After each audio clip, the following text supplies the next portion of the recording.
Welcome, everybody. Excited to have you here. I'm especially excited to welcome Nathaniel Wagner. He's our guest speaker today. Yep, thanks for waving, Nate.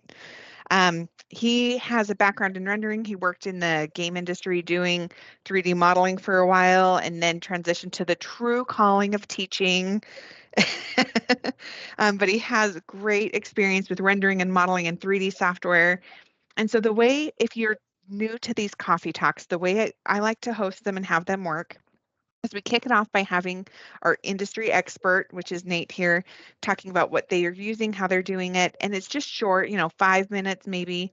And then we're going to open it up for discussion and you guys can ask questions. And this really is a collaborative team. Like, what are you doing? What are they asking? Is it working? And we're going to rely on each other to answer those questions. So that's kind of the game plan for today.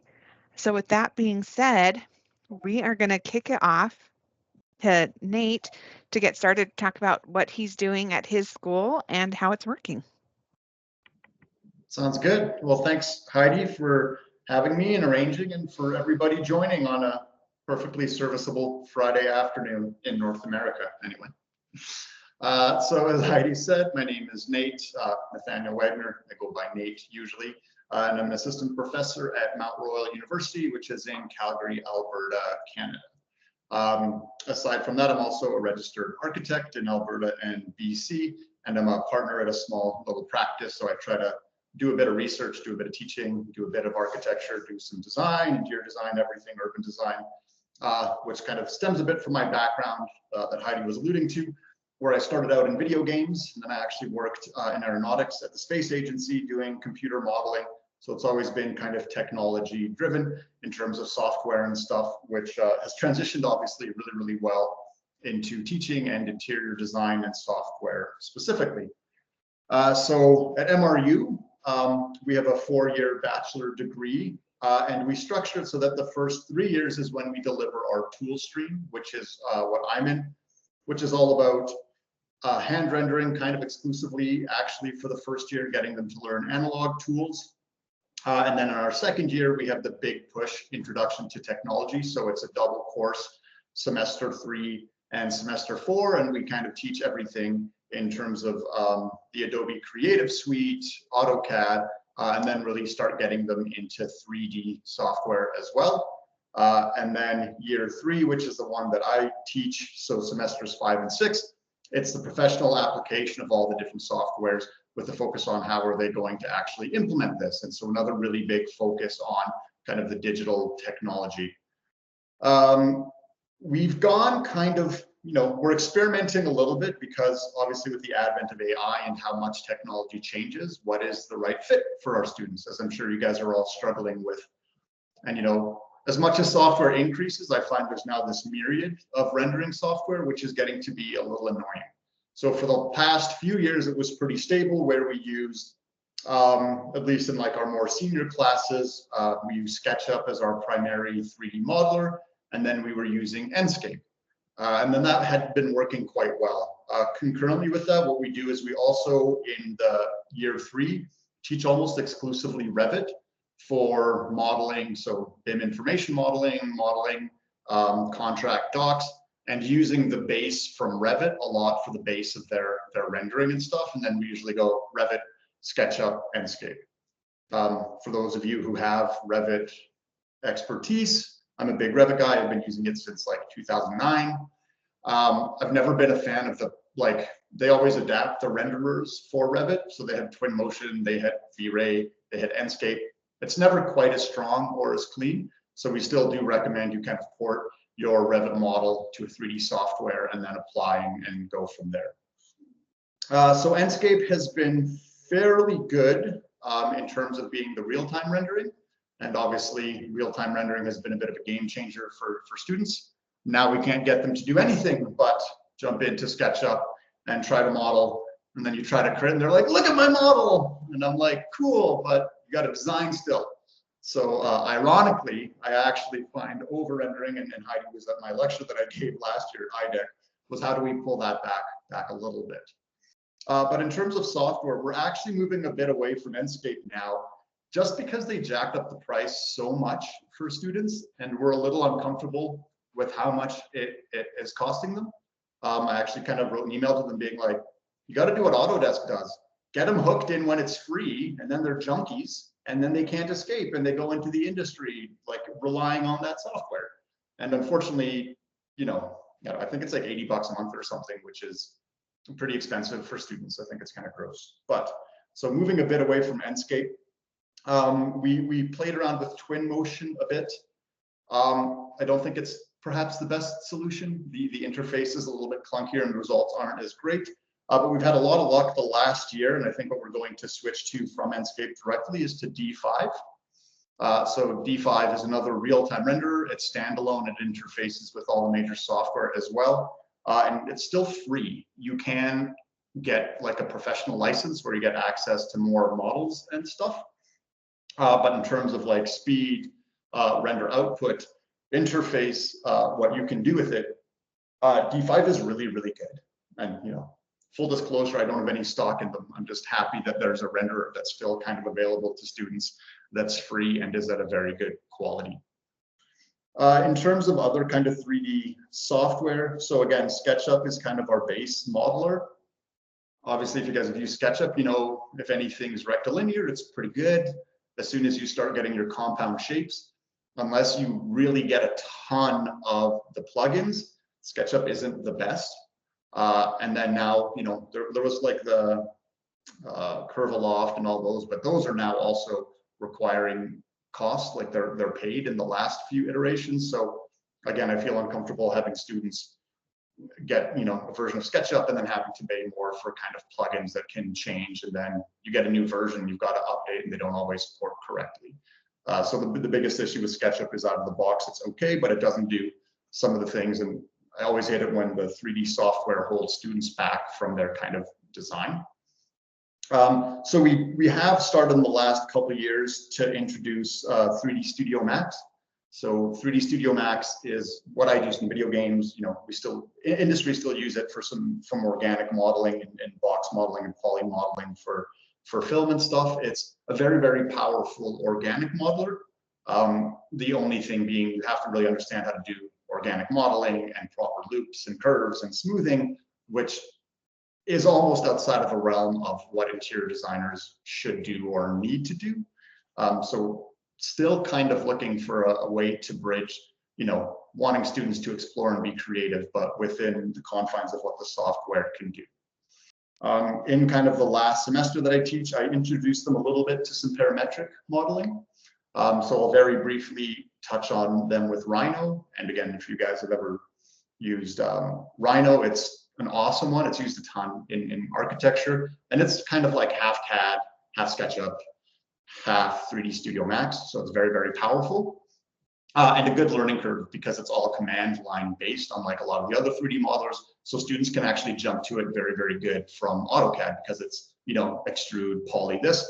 And if they've got an understanding of some of those kind of base understandings of modeling, it's a good switch. Grasshopper then is a plugin that comes with Rhino, which is super powerful for parametrics. So it's kind of like the level that industry has set for visual coding in terms of being node-based. So we introduced this to them. I mean, it's kind of more graduate level and almost com-sci stuff when you get into a ton of kind of node-based parametric stuff. But at least for an introduction, so that if anybody's interested, we kind of provide some highlights of the more advanced stuff that they can kind of go to and explore. I think maybe to close it out, am I doing okay for time, Heidi? One more minute or so? What I think we like to do is introduce the fundamentals in year 1 and 2, and then kind of expand into technology. And we do go a lot into learning to learn software, so learning to learn 3D software and rendering. So we do spend a bit of time on the back end, like, well, regardless of the renderer you use, this is what specular is, this is what your highlights are, this is why bump mapping works, this is why normal mapping works, so that they have an understanding of those kind of base fundamentals, because they apply to really all the 3D software out there. So we do lean a bit into kind of the com-sci side of things and understanding some of the basic kind of computational parameters that the software have. And then when we go into application, year 2, they're happy, they're rendering everything. I then actually try to pull it back a bit in year 3 to get them aligned with like the design process that we have in practice. And the big thing on that is like when you're first meeting with the client, you actually don't want to show a hyper realistic completed thing, right? People need to feel valued and input. And as you guys all know as designers, I don't like that bold color. Can that be blue, like a dark blue, not the light blue that you have? And you're like, right, but how about the entire building, not this one little bowl? And the realism, especially to people who are in the industry, they get fixated on that because that's what they think they're getting. So I think we're pulling a little bit back in terms of third year. I want to get them up to having the capability to do realistic rendering as much as possible, but then pull them back and kind of really start teaching about, okay, well, what about collage? What about doing a base render and then hand drawing over it, or rendering it in Photoshop, or using visual media, or kind of different things? It's just a way of kind of complementing their skill set. Again, that's just something I think is kind of important in the industry, where we're not just presenting rendered photos to clients or renders to clients as a way of them choosing. Like, we still want our design to be presented to clients. And I find that we have to kind of pull back and not just show 50 options, which we could get into later today, maybe chatting about AI and the impending doom of just having the computer generate all the textures and renders and lights as well. So Heidi, I hope that wasn't too much time, but there's the 10 minutes crash of my approach to design tools for rendering specifically. That was perfect, Nate. So I think that there's a great discussion. He talked about a lot of software out there, which is exactly the next topic out there. So it's going to be open up to you guys now to ask questions, maybe to Nate or to each other, of, hey, we're using this software. Is it working? What are you using? And so you can just talk, or if you're a little more shy and like to wait, you can use the hand raise and I'll call on you, whatever you want. Oh, Treva's already got her hand up. Go ahead. And do I say your name right? Am I saying it, Treva? Okay, there, my mic's back on. Sorry, I'm not used to Teams. I'm used to Zoom. I know. You're teaching an old dog a new trick today. It's pronounced Treva. So Treva, okay. Thank you. Thank you for checking. I was going to say, I'm glad you brought up 3ds Max, because when I saw the list, I'm like, but we've been using this for years and years and years. And we actually have a workflow that works really well just from Revit to simple 3ds Max. I teach them like in 3 parts. Here's what you need to know about the lighting and HDR maps. And we have had wonderful success with that without going into all of the modeling parts. Like if they want more advanced work into it, that's fine. But I'm finding that there's a decent number of models available that they can work with. So I've been really, really pleased with that, because it's really good to teach them lighting. I'm just getting involved with Midjourney and trying to figure that egg out. And like, really, again, because I'm really old school, like, I start my students on graph paper and we're doing things by hand and we're thinking that way. And to think of AI just doing it for, like, that is a big pill for me to swallow right now. And it's hard to imagine, like, if we're eventually going to like put ourselves out of business by doing stuff like this, or you know what I mean? That's another philosophical discussion. But I've had a lot of good experience with that, or just simple rendering with Photoshop, or teaching students the best ways. Like, okay, here's a good choice for this kind of meeting. Here's a good choice for this kind of meeting or with this kind of client, and giving them a wealth of experience. So thanks for letting me share on that. Thanks, Treva. Yeah, I was also surprised with 3D Studio Max, because I learned it, and this is going to date me, but back in 98 is when I learned 3D Studio Max. And then I got in the industry and it wasn't used a lot. And then Revit became the thing. And now I think a lot of you know, I'm not teaching actually currently. I'm back in the profession, and our renderers that we outsource to use 3D Studio Max. We send them our Revit models in 3D Studio Max. So it actually kind of surprised me that it is still apparently a go-to that a lot of people are using. Is anyone else have questions or comments on that? Jerry, I see your hand.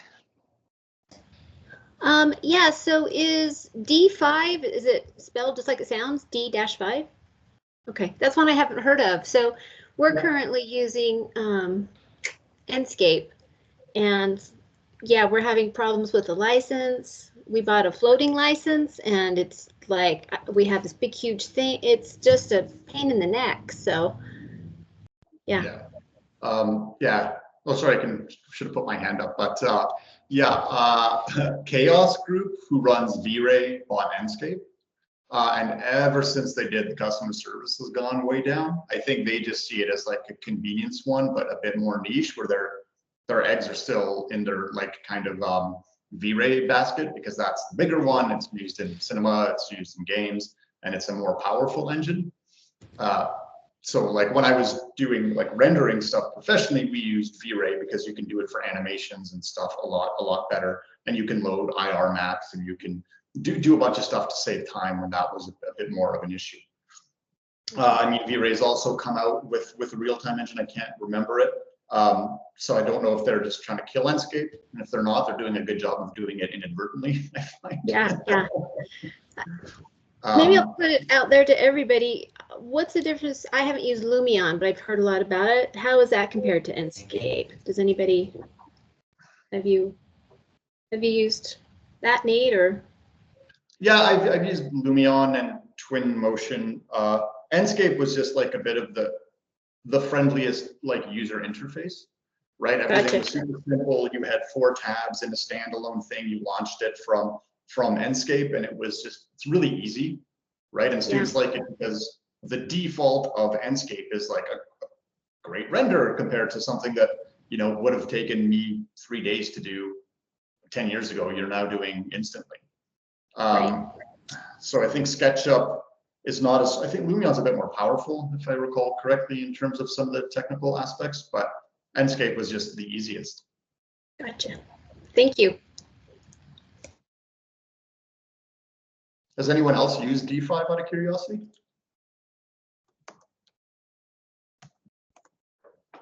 I'd never heard of D5. Is there anyone else on here who had heard of D5 before this? I've heard of it, but I have no experience with it. The students are starting to tell me about it.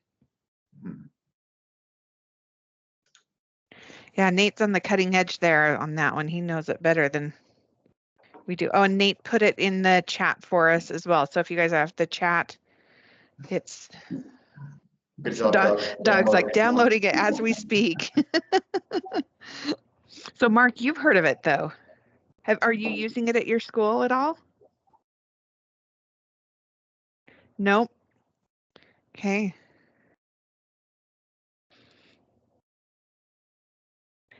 So I was messaging my coworker who does our renderings, and she used Lumion and Twinmotion in the past, but said she found Enscape was just kind of better overall, and so that's what she defaulted to. But as a student, I just don't know if I could afford $80 a month. That's ridiculous. I mean, it's ridiculous as a professional, but companies will pay it.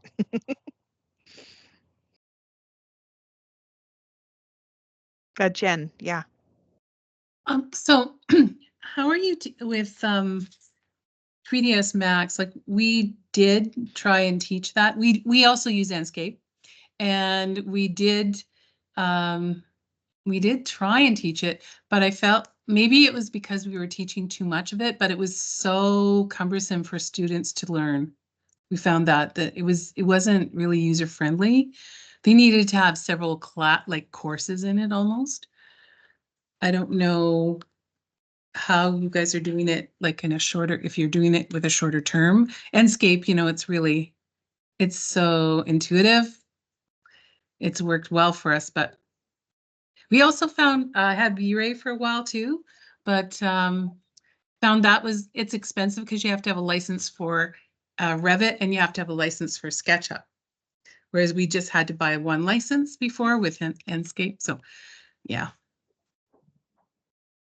I was just looking at the chat. Yeah, I mean, the idea of buying bulk or the bookstore is good. I think the support on Enscape is the difficult one. Yeah, I guess 200 American dollars, which is like 1,000 Canadian dollars. But it is still expensive. Sorry, then Jen, to your point, I mean, we don't go into 3DS to a huge depth. Okay. It's kind of more strictly for using it as poly modeling and having to do like kind of specific things that you can't do in the other softwares easily. So again, SketchUp is easy to use. You know, you pick up SketchUp and you can be great Yeah. SketchUp user in about a week or two, really. Yeah. So the students like that. And then we have this kind of workflow, like, because all our classes combine, where in one of our older systems classes, we have them do like cabinets out of foam core and put them together. And then the next semester, when they first start SketchUp, we have them do that same exercise, but in SketchUp, so that they kind of understand, okay, cabinet construction into 3D. So we try to layer it on a bit. And then for 3DS, it's more in the last year, we spend a couple weeks and we just introduce, hey, these are other softwares that are a bit harder to use, and kind of ways of thinking about maybe some advanced technologies. I have tried to pitch like an advanced modeling class, which I think would be fun, where we'd focus and go into that more, but it's hard to get some, a new class into the degree structure. Yeah. Thank you. I know Treva has another question. Go ahead, Treva. Once again, trying to find my mouse to unmute my mic. I'm sorry. Actually, I was going to speak to 3ds Max a little bit, because in our experience, we've noticed if we really drastically simplify and only teach like maybe 4 or 5 things in the program, that students get it really, really quickly. So we spend a day, I teach it in less than 2 weeks, and they're running and they're going with it. We have pretty long lab studio sections, but if you teach them the materials first, they're really motivated and they like seeing that take shape. It's like mapping the materials. Actually, you can teach that in about an hour in camera views, and then just 3 aspects of lighting, like what you need to know about an HDR map, what you need to know about intensity and exposure on the outside, and then your other lever of lighting on the inside. And I found, like, if we don't go into all of the what does specular angle, because after 15 years of teaching this program, it's like I don't even know what that is at this point, like a lot of the technicalities, but we find that they really, really enjoy watching that take shape, and it makes beautiful renderings. And I teach it in a lot of my advanced lighting too, so they can look at what happens if we change the kelvins on this particular lighting, or how is this going to change if we add this kind of effect. And they really, really like it. But it's because we were so simplified. When I had to teach myself the program, and I was like, okay, if I'm a student, how do I want to learn? Like, I don't need to know all of this.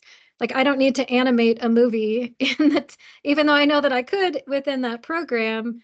And for us, that's worked really, really well. So maybe that's worth considering, just to do like 5 things and that's it in 3ds Max. And it tended to work really well. Thank you. There is some, if you aren't keeping up with the chat discussion, there's some good discussion going on in there as well. About a little bit about an educational discount for the D5 render. And then Nate did just point out you have to have an RTX graphics card, which, if I don't know about you guys, but we have a system spec that was required for people coming into the program. And if you didn't require the right thing, you don't want to, 6 months later require them to get a new laptop, because that would make a lot of people really angry. So that is something to think about. And Doug just put in here, there's an AI plugin for Revit and SketchUp. So Doug, I'm not familiar with this. Do you want to elaborate a little bit about what this Evolve Labs plugin is for us?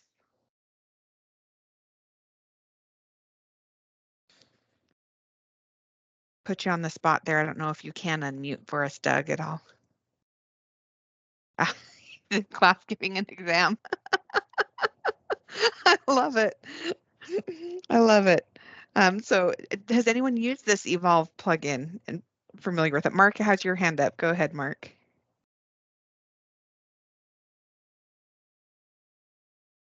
Sorry, I do not like Teams. It's actually not the best. I know, I Sorry. agree. And I'm also like not in the office, but my question actually was not about that. I was about to ask something else about Okay, no, Midjourney great. and how that has helped anyone with rendering and sort of reiteration and stuff. I remember going to an IDEC conference, and there was a professor from the University of Texas, and he had done a lot of Midjourney work with his students, and it really was fascinating. But then I tried it, and my I don't know what I was doing wrong, but they were awful renderings. And they were quite scary, actually. In fact, I kind of stopped using Furrows because I was like, I don't know if I'm doing this right. But I don't know if anyone else has had like experience using Midjourney to kind of get better, more fantastical reiterations, I guess. Yeah, so I am going to put a little plug in here. I'm going to put it in the chat. For those who did attend our IDEC regional collaborative that we had, I think, let's hope that link worked. Our keynote speaker talked about using Midjourney and how he used that for his renderings. And so you can watch, I put the link in there, you can watch, it's an hour long, so I don't know if you want to. So I know he showed how to use it, some of the prompts he used to get better renderings. The trick is, from what my understanding is using really good precedent images, because it takes that, precedent and that's what it pulls from. And so if you don't give it good input, it can't give you the good output that you need. Anyone else have thoughts around that?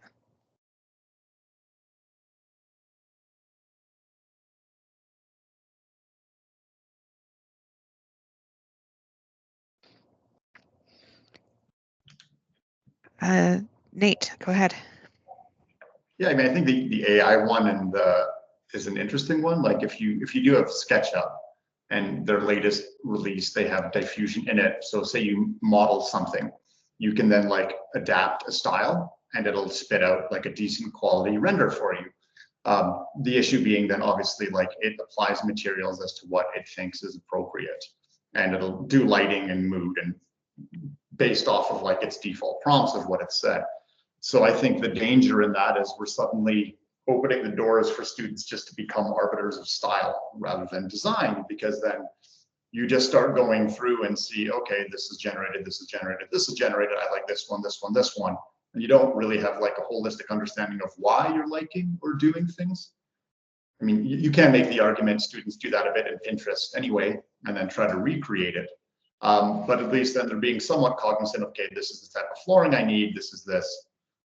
I'm not saying it won't go that way, perhaps it will, but I just find it a little dissatisfying that like we don't do a lot of design in the profession. It's, paperwork and all the crap stuff that we do.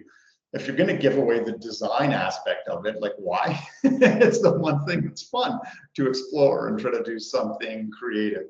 So having this kind of generated thing, you then still have to go back and design it anyway, in terms of, okay, got to find the specs, I've got to do this, I got to find the table, I've got to do this. You've kind of you're just copying something that is like a simulation from a bunch of other copied things, right? Like Yeah. AI at this point isn't actually AI. It's a bit of a misnomer. It's just a data collection that's spitting out what it thinks works. It's not like, true self-aware type thing. So I think we're getting a bit into the weeds of just being excited because it's brand new and it's spitting out things and people are amazed that it's doing this. And it is amazing, but the difference between art and design is design ultimately has to be functional and we still have to build it and do it. And so if we're simply taking a generated thing and going down the road, I think it's an odd, kind of preoccupation that's really exploded, but that's my take on it. Yes. And so here's my opinion. I'm going to piggyback on that and then we'll have a short discussion, then we'll move on. But you nailed it on the head when you said in your initial presentation about how when you're showing things to clients early on, you can't let it be too refined, because clients will look at it and they'll say, oh, it's too finished, I can't touch it, or they'll focus on something they shouldn't. And so I think there's a beauty in this rendering process that is showing maybe wireframes that don't have a lot of color to them, just to show more of the space and kind of the different rendering techniques for the different phases. Which brings me to my next kind of point or discussion point is, how much should we rely on these rendering programs to do the full renderings versus spitting out like a wireframe and photoshopping like quick brush strokes on it or something like that? Or, I'm just would love this group's take on where do you transition from realistic renderings to maybe a Photoshop, or at what point do you use additional support software. Bree, I see your hand. Thank you. So we struggle with this quite a bit, and I appreciate the conversation. We keep trying to recommend to our students that this is about telling a story, and that depending on the sort of mood and the atmosphere of your project, depending on the approach, something that is highly refined might not actually be the best way to tell the story graphically. And so, one, just as you're saying, what are the phases in the project and how do you leave room for iteration and finding opportunities? But also, how do you utilize all of this technology as a tool so that you know, for our students, that they are still the authors and the kind of owners of design intent, and using these as sort of points of inspiration. And it's been interesting. We have one graduate student at the moment who's been really intimidated and sort of sat down, got into Revit, but uses Revit as a way to model en masse and has such incredible handwork and collage work that she then builds on top of the 3D views she gets from Revit. It's a completely unique voice. It sets her apart from others in the field. And anytime we've had reviewers in, most of them being practicing designers in the area, it's memorable because the work is so distinct. And so that's the other conversation, is when, you know, our graduate cohort and our BSD right now is, we've got 60 students, nearly 60 students coming through. And how do you stand out in the market? It's really about using these as tools and finding your own voice in that. Absolutely. I love that. And I think you're right. It's the community, you know, how can they tell the story in their portfolio to show they went from this concept to this, you know, that evolution of design. And if you start with a really fine rendered piece, you can't tell that story of the design process. And I love that, and I'm sorry, I'm not going to pronounce your name right, so please correct me, but Kyuho On mentioned, I don't allow my students to use CAD program in their early stage of design. And so I had that in my studio class. For their schematic design package, if they turn anything in CAD, they lose points. Like, I wanted it sketched. I want to see their trace papers. I wanted to see their quick sketch perspectives of how they thought it worked, because I don't know about you, but when they did work in CAD, it would just become a copy, rotate of things, where when you have that sort of freehand rendering concept, it spurs them to try more things. Anyone else have thoughts or comments on the topic there?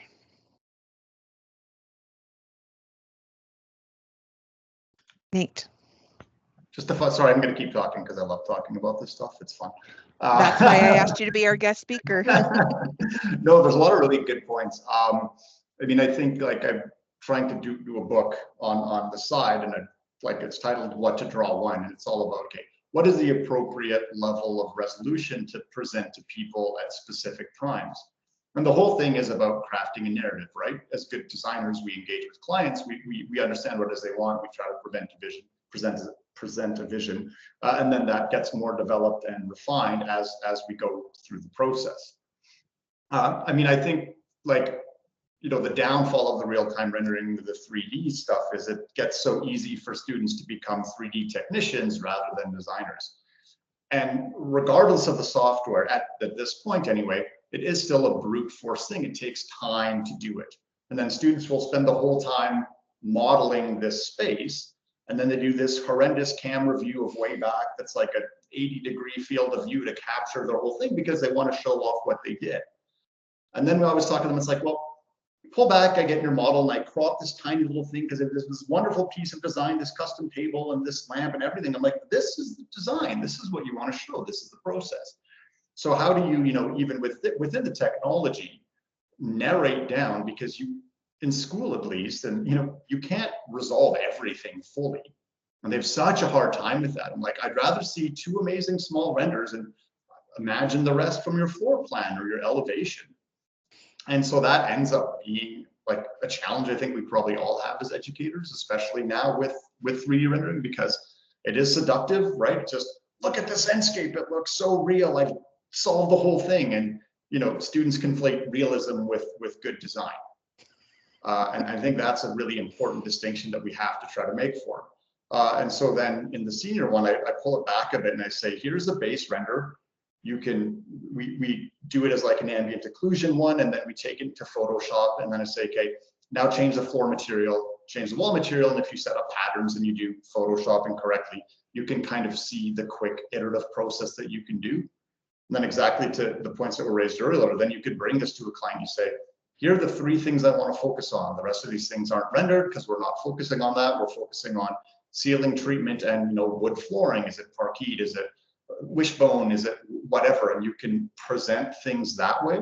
And so I try to always just, you know, instill on them the importance of like having a narrative and a focus, which can get a bit lost if we're doing, you know, super kind of like realistic heavy. And then, you know, just the other point that Kyuhan raised about not doing CAD. In the studio one, what we do is we actually make them do a CD set by hand as well, of just a small bar of a component of something else. And for that, I'm like, right, but when you're drawing things by hand, you're way more cognizant of what's the reveal between my materials? Is this joining? If you have to like hand draw a wood pattern or a hatch, way different than just hatching it in CAD. And then they start realizing all the things we talked about in terms of book matching, different panels, and it gets them to be a little bit more, I guess, like specific or intent about it. Although Heidi, I had to laugh because I was thinking where you took marks off. For that one assignment, I still had a student who did it in SketchUp, exported it to line work, redrew it in CAD, printed it, and then hand drew over it so they wouldn't lose marks. So I was laughing. I was like, you would have saved yourself so much time if you just did it by hand in the first place. But, you know, I just always get a chuckle out of that. Yeah, students, there are some students who are so dependent on technology that they just can't design without it. Nate brought up a great point as he was talking, and I touched lightly on this of how you take what Revit is giving you and you spit it out into another program to finish it. And so I've heard Enscape, I've heard Photoshop. What are some other software tools that you guys are using besides Revit? Because it seems like, let's be honest, Revit's the industry standard for 3D, but what other support tools are you guys using to help finish that process? And you can put it in the chat or raise your hand.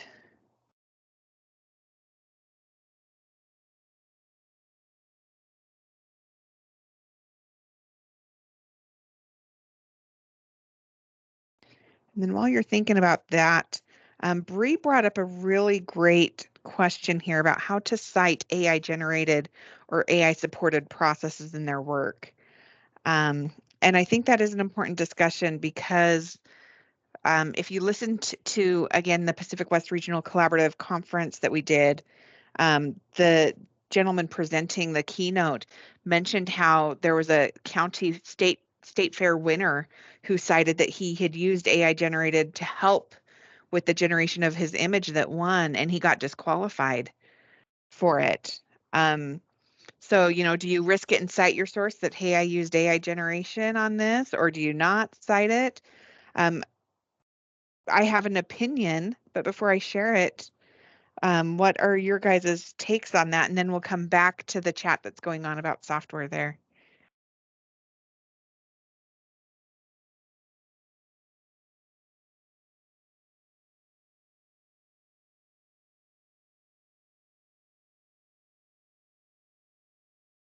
I know it's a hard question. It's an unknown. We don't know what's required.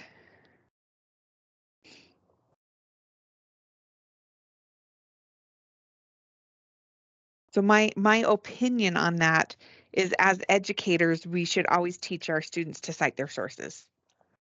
And so citing, you know, rendering, the way I tell my students to do it is they address with every rendering they create in their portfolio, how it was created, like what it is and how it was created. So, you know, living room perspective, created in Revit, yeah, edited in Photoshop type thing.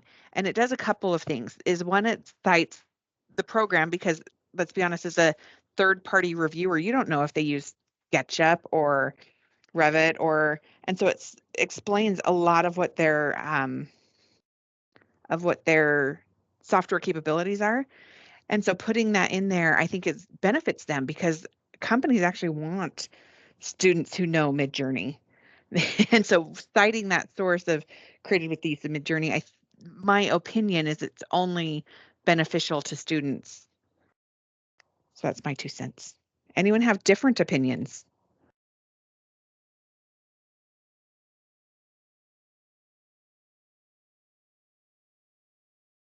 All right. As far as Revit programs, oh, Charlene says, I agree with you, Heidi. Thanks, Charlene. Nice to know I'm not too far off base. Doug says, me too. Great. So as far as other software that's used on this, then we've got a lot of Revit to Enscape and Photoshop. I see that. SketchUp, V-Ray, Photoshop, and Illustrator. So Charlene, you're the one who said Illustrator. How do you use Illustrator with your renderings? That's a new one for me. Can you elaborate on that? Put you on the spot, sorry.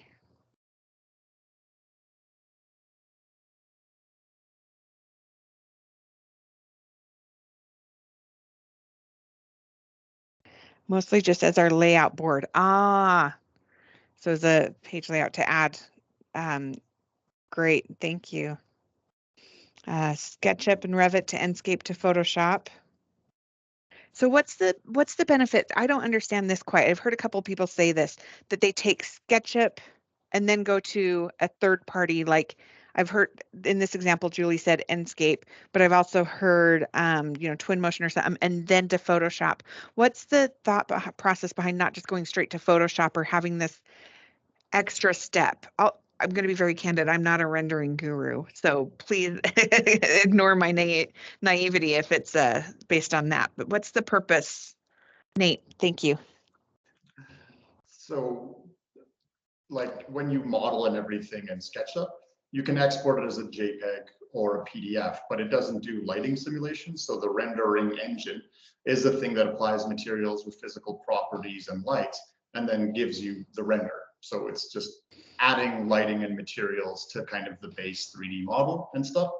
And so what you can model in SketchUp, you can model in Revit, but then typically you have to have a rendering engine to produce the image. And then from that rendered image, you usually take it into Photoshop and add detailing to it. Like, yeah, some people say plants, accessories, which is great. I recommend people are done post just because I always call them zombie people, the people that you get in like the default rendering. It's like, they're so bad. They are. I mean, like back when I was doing modeling, I modeled like space orcs. They take like weeks to do, and they're super complex. Yeah, zombie people to do. And then the physical shaders that you put, so the materials on skin, because there's like subsurface scattering and translucent, is really complicated. And most things don't do that out of the box. So the default people have one texture, which is why they look creepy and zombie and horrific. And just some of the chats are funny. Lumion fireplace is the worst. And so the nice thing about then taking it into Photoshop is you can get then people or you can get objects and put it together. I was actually doing one with my class the other day where we did a very quick phase one, change stuff in Photoshop. And I was saying, things that I like to do when I'm doing it for clients are like, I do like 2D illustration stuff and then I layer those in, but I try to do it specific to the people I'm presenting to. So it was like it was a couple, they were doing it, they had one daughter and the daughter and the mom were to dance. So I kind of did an illustration of them dancing and that was the focus. They have a cat, so I did this cat on the counter. So it's very specific for the clientele. So I try to tell my students, I mean, one, that's just being a good designer because you're gonna, have a better relationship, but two, it's understanding the client. And so the more custom you can make things, it's the better. The other one, I'm sure you guys, if you ever have the students use, the kind of standard entourage, because students take one model and multiple pictures of it, it's the same people in this awkward pause, like somebody reaching over a counter for coffee, and then you see those same people from like 5 views, and it just, it makes it seem like so artificial that it's like, doing a disservice to the way they present their projects. Thank you. Yeah, and I see some great comments in the chat. I love chat, you guys. It's all of you who are introverts like me who don't like actually chatting can put things in the chat. And so we've got some great things. We use Photoshop to add details of plants, which people mentioned in there. So I have a question on that. I always struggle with getting like having students get the shadowing right once they put those in there. And a lot of times you can just tell they're plastered on a rendering. Like, how is it you teach them to get the shadowing and the perspective right to match the rendering on that?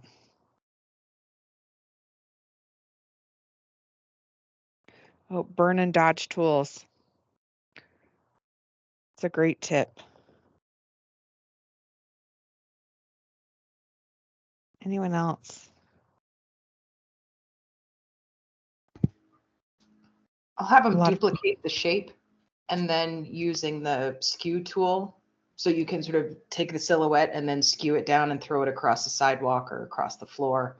And sometimes you have to do it a few times if it needs to move up a table and across, but you at least have a similar shape that's not so diffuse. Great point. And Nate put in the chat a lot of transparency and opacity. That's awesome.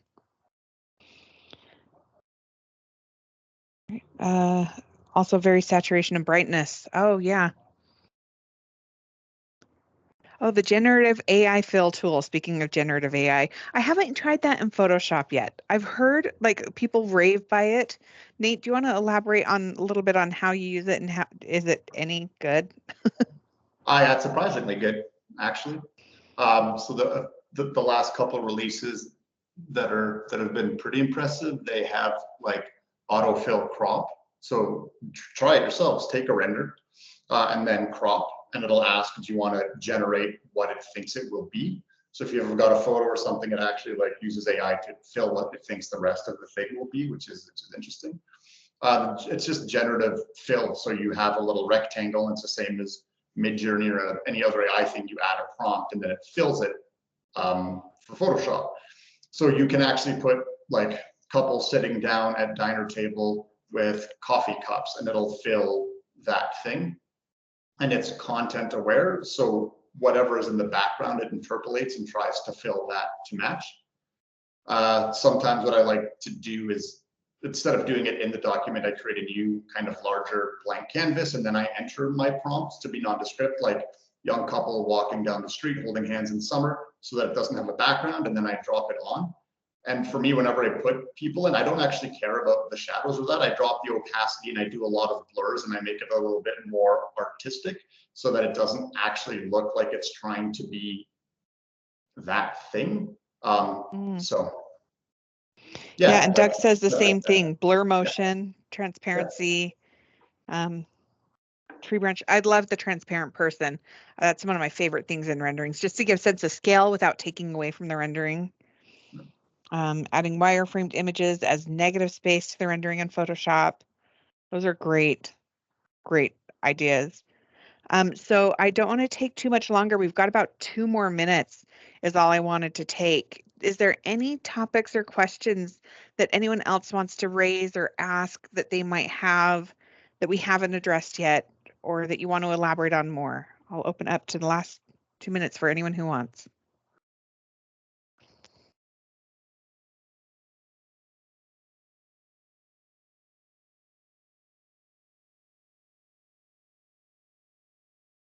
Oh, is anyone using VR? Excellent question. Jen, you are nodding your head. Yeah, we're not looking at it. We're looking at it though. We're not doing it, but we're looking at how we can do it. So I'm interested in that as well. Great one. Maybe we add that for our next coffee talk. Kyoho says some people did. Jerry says we did quite a bit pre-COVID. Oh, you were way advanced then, Jerry. How did it go when you were doing it? It was really fun, actually. I use it in a lot of my classes. I use it in my history class. We'd go down and put on the goggles and fly into the Coliseum, and it was really cool. And in our advanced rendering class, sadly, So we got them in 2018, I want to say. And then in COVID, everything, right? We haven't used them really since, and now all of our stuff is outdated. We need to upgrade it all. So that's what we're in the process of now, is getting funding to get it upgraded again. So Darn technology, it goes out of date so no, fast. so fast. 6 years and you need new stuff. Yeah. Christine has a great point that used 360 panoramic and Enscape for the client. One of my students got really into creating a QR code that the client could go in and then walk around the space, and should send that to them like before meetings. They could walk around the space and then come with their thoughts and comments. So that's another for talking VR. Tia, for our next coffee talk, it's a great one to do on this. Oh, video renderings, Doug. Are you talking like a video walkthrough on that? I know you're administrating an exam. Is that what you're referring to? I'll give him a second.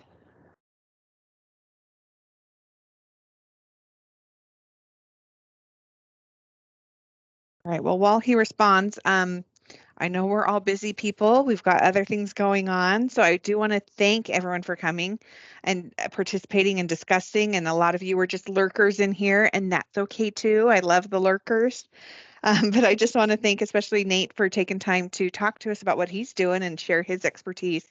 He's very knowledgeable. So thank you, Nate, for being willing to do that. And with that, we'll send you on your way, and have a great day. Thanks, everyone. Thanks, everyone. Thanks so much, Abby.